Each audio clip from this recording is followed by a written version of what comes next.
In 1901, off the coast of a tiny Greek island called Antikythera, sponge divers stumbled upon a shipwreck that would rewrite history.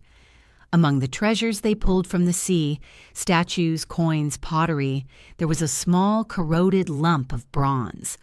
At first, no one paid it much attention. It looked like nothing more than junk. But hidden within that lump was something extraordinary, a device so advanced it shouldn't have existed for another 1,000 years. This was the Antikythera Mechanism, often called the world's first computer.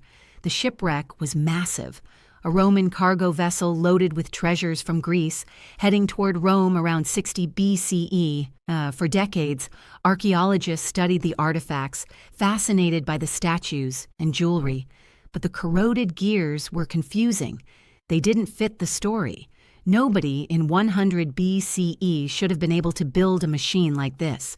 For nearly 50 years, it sat in a museum, largely ignored. Then, in 1951, historian Derek de Solla Price began studying it closely. Using X-rays, he revealed something astonishing. The fragments weren't random.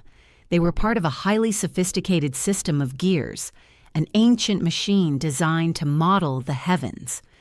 The Antikythera mechanism was made of at least 30 bronze gears, each cut with remarkable precision.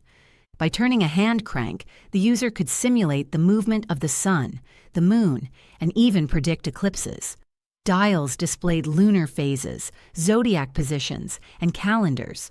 One inscription even tracked the timing of the ancient Olympic Games, tying human activity to cosmic cycles. Think about this.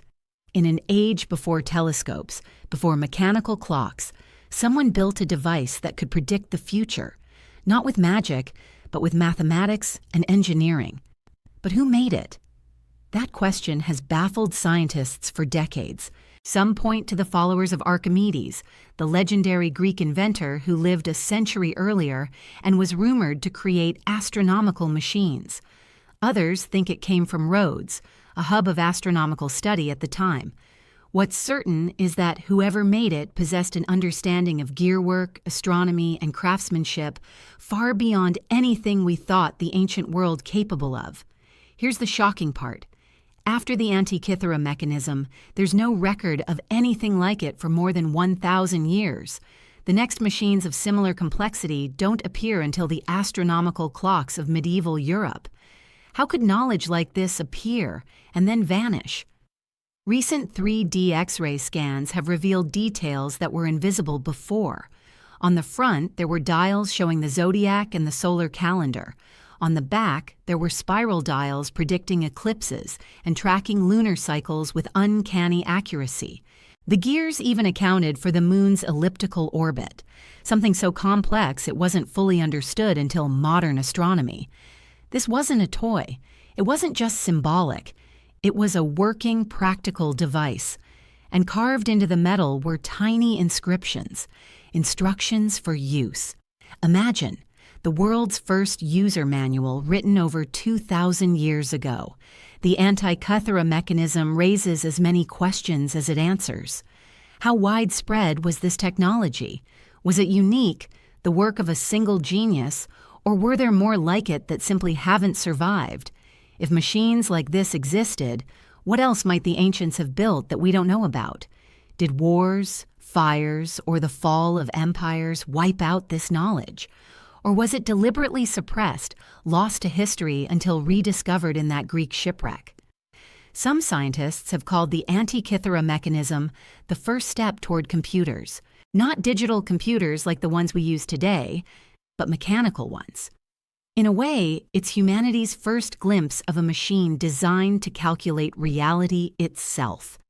It's the bridge between human imagination and cosmic understanding. And in that sense, it's a reminder. We've always been driven to measure the stars, to predict the heavens, to understand the universe. That drive is timeless. Today, the Antikythera mechanism sits in the National Archaeological Museum of Athens. But it's more than an artifact.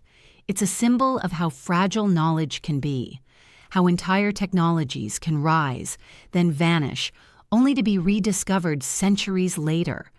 It challenges the way we think about history. Maybe progress isn't always a straight line forward. Maybe there are peaks of genius that rise, disappear, and wait to be uncovered again. The Antikythera Mechanism is a relic of brilliance, a time machine of gears and bronze, whispering to us from the depths of history. Over 2,000 years ago, someone looked up at the sky and asked not just, "What do I see?" but "How can I model it, predict it, understand it?" That question led to the world's first computer, and it proves that human curiosity, the drive to calculate, to invent, to imagine, is as ancient as civilization itself. The Antikythera Mechanism remains one of the greatest mysteries of all time, and a reminder of just how much more there is to discover. Comment, like, and subscribe for more incredible mysteries of history and science.